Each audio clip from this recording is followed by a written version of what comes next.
So the 18-year-old Vitor Roque is ranked as the second highest goal scorer in the Brazilian league with a total of 8 goals. He's also considered to be in 4th place in terms of goal scoring for the Copa tournament with a total of 4 goals. And with all of these goals being scored, Vitor did not take a single penalty. Like, none of these are penalty goals. And so we can see that Vitor has been in great form. He's hungry for goals, and it's unfortunate that his team had to be knocked out from the tournament because it did seem like they were up to something. And with Vitor, knowing his hunger, knowing his determination, I know that in some way he was very upset. But in the perspective, right, for FC Barcelona, this is always good news, because two things needed to happen in order for us to have the right to say we want to bring Vitor this summer. Point number one is for his team to be knocked out from the tournament, and point number two is for us to have enough funds to register our players that we have signed. And two of those things have already happened, and Barcelona have all the rights in the world to say, let's go for Vitor. We want to bring him in. We need reinforcements. So it does say here that Barcelona are already trying to advance the signing of Vitor this summer. They're no longer going to be waiting until January 2024 or worst case scenario, summer 2024. They want to bring him in this summer. Now the report continues to say that the player's agent Andre Curry, who has been in Barcelona recently, is returning to Brazil in case he has to mediate for an early arrival. Deco and Andre Curry both will try to persuade Atlético Paranense, who are reluctant to let Roque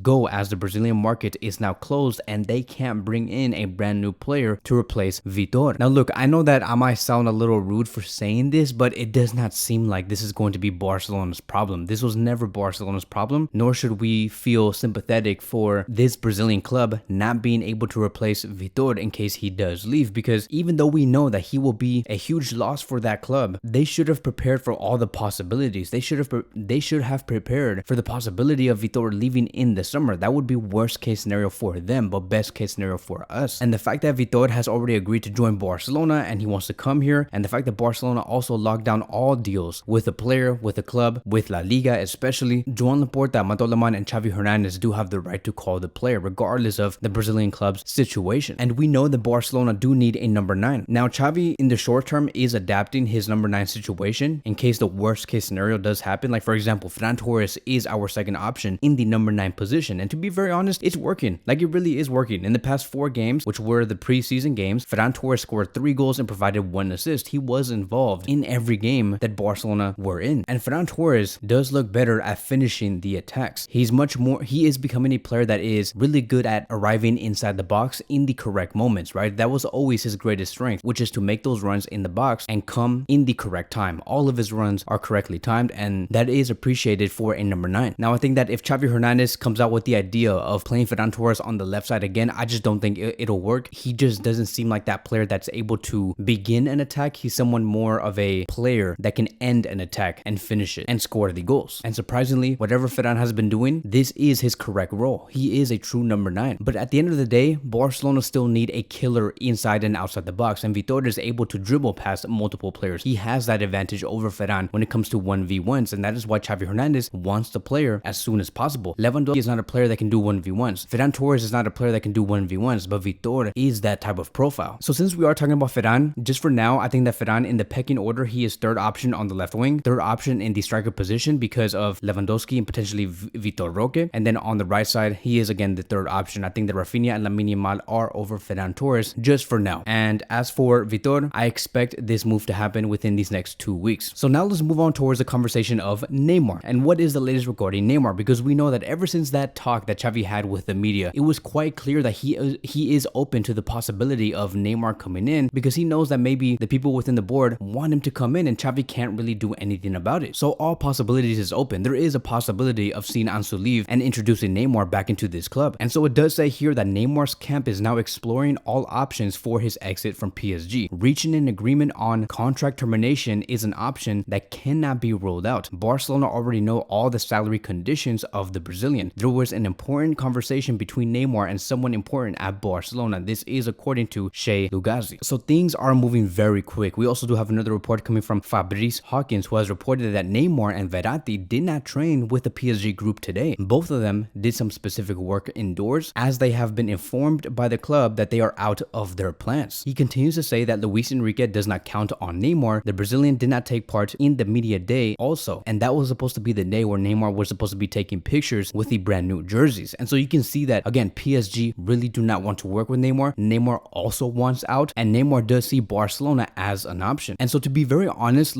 seeing how everything is going right now, I'm just going to be saying this, and this is going to be my first time saying this to you guys on YouTube. I feel like this move will happen. I always said that there's a possibility, but I feel like it will happen based off how Xavi has been speaking, because of how Neymar has been moving at PSG. I feel like this move is going to be greenlighted, and it's going to happen. Like, we are going to be seeing a front three of Neymar, Lewandowski, and Rafinha, or Neymar, Vitor, and Rafinha, right? That famous Brazilian trio that Barcelona can create. Or we could see Neymar, Vitor, Lamine Yamal. I just hope, right? And I'm going to be making a few key points, and I did say this on Twitter. I hope that Neymar does not end up being a bad influence towards the other players that we have in Barcelona. Like, I don't want Neymar giving out those impressions of saying, hey, look, you're a star player, do whatever you want, you have all the power. If you feel like you're lazy, you have the right to do that. They can't force you to do anything. Don't listen to the coach.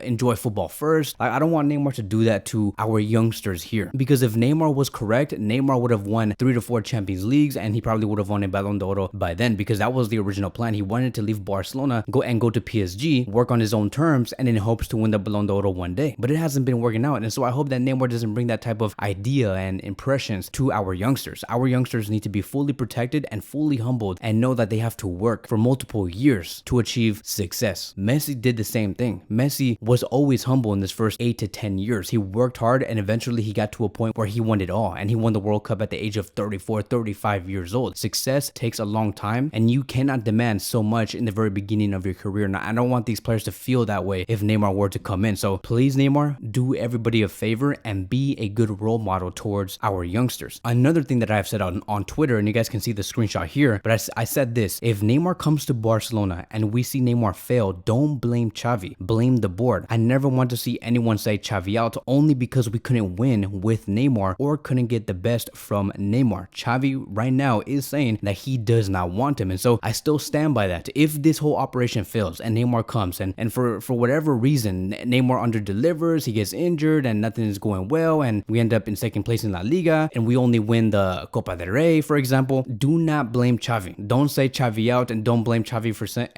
for not bringing the best out of Ney, because Xavi has said multiple times he does not want the player. He does not count on him. He said this to the media 2 months ago, before this whole financial fair play situation even came in. Like, the fact that Luis Enrique does not even want Neymar should already tell you everything. It should tell you everything. Luis Enrique was able to get the best from Neymar back in 2014, 2015, and the fact that he stands here today saying I don't want you is showing us there are some things that Ney does in the club that does not suit well with the other coaches. And I know that Xavi Hernandez is reading that. Like, he's saying, okay, if my former coach Luis Enrique does not want to work with Neymar, and the fact that Neymar was one of the fundamental pillars on why he won the Champions League on that year, but still doesn't want him today, there has to be something wrong with the player, and I don't want that type of energy in my club. And so, like I've said, do not blame Xavi Hernandez for whatever happens. He's saying it right now. He did not ever want Neymar. He does have a specific plan in place, and that is to sign Bernardo Silva, let Ansu Fati grow on the left side, let Abde grow on the left side, and watch Barcelona blossom. But because the board has to interfere because of their economical interest, which I understand, just know that if Neymar comes and he underdelivers, it's not going to be on Xavi. It is going to be on the board. I still stand by Xavi. Xavi is the one that can take Barcelona to the correct places, and that's basically it. So that is going to be wrapping up today's video. Thank you guys so much for watching, and I will see you guys in the next one.